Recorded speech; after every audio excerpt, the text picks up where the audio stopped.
তুমি রিয়েলিটি মেনে নাও, রিয়েলিটি মেনে নাও। তোমাকে 12টা বাজে গেছে। এটা আমি বললাম সেই 71-এর একজনের কথায়। এটা আমার নানার বাড়ি এলাকার মানুষ, তো উনি শুদ্ধ ভাষায় ঠিক মতো বাংলা বলতে পারতেন না। যতই আপনার ওনাকে সাহিত্যিক বলেন, লেখক বলেন, রিয়েলিটি মাইনে নাও বুঝেন? এটা আমাদের আমার নানার বাড়ির আঞ্চলিক ভাষা। মোল্লাহাট, ফরিদপুর, উদয়পুর, খুলনা, বাগেরহাট, গোপালগঞ্জের আঞ্চলিক ভাষা। ভাই, দোস্ত বুজুর্গ, রিয়েলিটি মাইনে নেন। আমাকে অলরেডি 12টা অনেক আগেই বাইজে গেছে। আমরা 12টা বাজার উপরে আছি। এখন আমাদের সময় হলো এখান থেকে ঘুরে দাঁড়ানোর, এবং ঘুরে দাঁড়ানোর সর্বপ্রথম সূচনা হতে হবে আমার বাস্তবতাটা আমাকে বুঝতে হবে। আমি আছি কোথায়? আমি আছি এমন একটা জায়গায় যেখান থেকে যদি আমাকে ঘুরে দাঁড়াতে হয়, তাহলে আমাকে প্রথম যে কাজটা করতে হবে সেটা হলো আমাকে টার্গেট ঠিক করতে হবে। আমার টার্গেট হলো এই বিশ্ব ব্যবস্থাকে ভেঙে চুরমার করতে হবে। এছাড়া আমাদের মুক্তির ভিন্ন কোনো পথ নাই। আপনি এই বিশ্ব ব্যবস্থা ভাঙবেন কিভাবে? এই বিশ্ব ব্যবস্থা ভাঙা অনেক পরের কথা। আমি যখন আমার বর্তমান প্রকৃত চিত্রটা বুঝতে পারলাম, এরপরে আমি আপনাদেরকে দ্বিতীয় যে বিষয়টা আমি আলোচনা করি সেটা বুঝেন। এরপরে আপনাকে বুঝতে হবে যে এই যে আমার শত্রু, এই যে বিশ্ব ব্যবস্থা যেটা বললাম আমি এটা তো বললাম, চ্যালেঞ্জ করে বললাম, এটা ইহুদি বিশ্ব ব্যবস্থা। এখানে আর কোনো কথা নাই মধ্যখানে। ফুল টোটালি এটা আজকের বিশ্ব 100% বা তার চেয়ে বেশি যদি হয় ইহুদিদের নিয়ন্ত্রণে। এই ইহুদি নিয়ন্ত্রিত বিশ্ব ব্যবস্থাকে যদি আমি চ্যালেঞ্জ করতে হয়, আমাকে প্রথমে বুঝতে হবে এই শক্তি কিভাবে বিশ্বকে নিয়ন্ত্রণ করছে। প্রথমে আমাকে সেই জায়গাটা বুঝতে হবে। তারা কিভাবে বিশ্বকে নিয়ন্ত্রণ করছে, কিভাবে সারা বিশ্বটাকে শাসন করছে। তাদের বিশ্বটাকে শাসন করার কয়েকটা হাতিয়ার রয়েছে, কয়েকটা হাতিয়ার। তাদের প্ল্যানিং, তাদের হাতিয়ারগুলোর মধ্যে কিছু আছে শর্ট টার্ম ইউজ, কিছুটা আছে লং টার্ম ইউজ। যে হাতিয়ারগুলো তারা ব্যবহার করে তার মধ্যে শক্তি আছে, বুদ্ধি আছে, অর্থ আছে, তারপরে শক্তি, বুদ্ধি, অর্থ, আর হলো আনুষঙ্গিক আরো কিছু বিষয় আছে। কয়টা বললাম? শক্তি, বুদ্ধি, অর্থ, আনুষঙ্গিক। কয়টা হলো? 4টা শক্তির মাধ্যমে আজকের নতুন বিশ্ব ব্যবস্থাকে নিয়ন্ত্রণ করছে। এবং আমরা সকলেই বুঝে বা না বুঝে, কেউ স্বপ্নের ঘরে, কেউ কল্পনার ঘরে, কেউ জাগ্রত অবস্থায়, কেউ বুঝে কেউ না বুঝে, আমরা এই 4 শক্তির মাধ্যমে ইহুদিদের নিয়ন্ত্রিত এক বিশ্বে আমরা বসবাস করছি।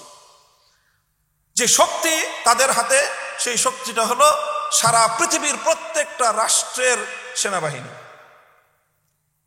পৃথিবীর সবগুলো রাষ্ট্রের এক্সেপ্ট ইমারাতে ইসলামিয়া, এছাড়া বাকি প্রত্যেকটা রাষ্ট্রের সেনাবাহিনী শক্তির যে মূল জায়গাটা, এটা হলো সেই বিশ্ব শক্তির নিয়ন্ত্রণ। এই সেনাবাহিনীর উপর আঞ্চলিক ডিসিএসপিদের আসলে কোনো নিয়ন্ত্রণ নেই, বেকার এগুলা। এটা হলো মূল তাদের শক্তি। এই শক্তির মাধ্যমে যখন যাকে ইচ্ছা তখন তারা কান ধরে উঠায়, যখন যাকে ইচ্ছা তারা কান ধরে বসায়, যখন যারা ইচ্ছা তারা কিক মেরে আরেকদিকে সরায় দেয়। এই সব কিছু নিয়ন্ত্রণ করে আজকের বিশ্ব ব্যবস্থা সকল রাষ্ট্রগুলোর সেনাবাহিনীর মাধ্যমে। এবং এই সেনাবাহিনীগুলো কিভাবে পর্যায়ক্রমে সেনাবাহিনী গড়ে উঠবে, সেনা কর্মকর্তারা কোন মানসিকতায় গড়ে উঠবে, সেনা প্রধানরা কিভাবে গড়ে উঠবে, এই টোটাল সব কিছু নিয়ন্ত্রণ হয় সে আন্তর্জাতিকভাবেই। এবং এভাবেই সারা দুনিয়া চলতেছে। আমার আপনার শুধু এই গরিব বাংলাদেশ না। প্রথম শক্তি হলো কি? সেনাবাহিনী। দ্বিতীয় যে এটা হলো শক্তি, এরপর হলো বুদ্ধি। এটা হলো মূল মাস্টার মাইন্ড। এই বুদ্ধিটা তারা নিয়ন্ত্রণ করে শিক্ষা ব্যবস্থার মাধ্যমে। সারা পৃথিবীর সমস্ত জাতীয় শিক্ষা ব্যবস্থা 100% নতুন শিক্ষা বিশ্ব ব্যবস্থার মাধ্যমে ইহুদিদের দ্বারা নিয়ন্ত্রিত।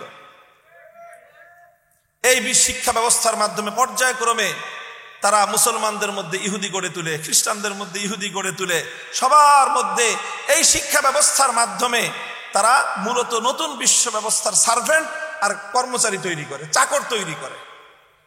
কথাটা শুনতে কারো কাছে খুব খারাপ লাগতে পারে, কিন্তু আমাকে ক্ষমা করবেন, আমার কাছে এটাই বিশ্বাস এবং আমার এই ব্যাপারে শরহে সদর আমার একেবারেই আমার কাছে মানে দিনের আলোর মতো পরিষ্কার। আমি দেখি যে এই শিক্ষা ব্যবস্থার মাধ্যমে এই নতুন শিক্ষা, এই বিশ্ব ব্যবস্থা, এই ইহুদি বিশ্ব ব্যবস্থা তাদের একান্ত অনুগত, মানসিকভাবে মানসিক দাসত্বের শিকার একটা প্রজন্ম গড়ে তুলে।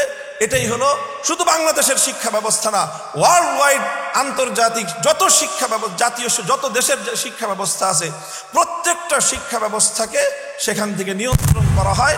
আর ওই নিয়ন্ত্রণের মাধ্যমে এই শিক্ষা ব্যবস্থা থেকে যারা গড়ে ওঠে তারা মানসিকভাবেই প্রথমেই এই বিশ্ব ব্যবস্থার গোলাম হয়, দাস হয়, শৃঙ্খলিত হয়।